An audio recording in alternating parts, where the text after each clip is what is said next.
Edward Liandi, naishi Busenga, kata ya Busweru, wilaya ya Ilemela, mkoa wa Mwanza. Maisha halisi ya mtoto Gift kipaji chake kimeibuka na umri wa mwaka mmoja.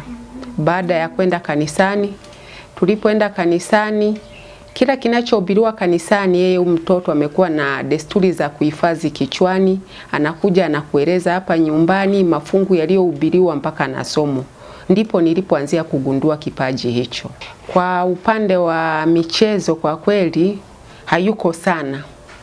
Upande wa kusema kwamba anacheza sana na wenzie, sawa anacheza michezo ya kawaida lakini ni kwa muda mfupi sana. Ila mara nyingi sana amekuwa akipendelea mambo ya kusoma ndio amekuwa akipenda zaidi na kuwafundisha wenzie kuhusiana na kusoma.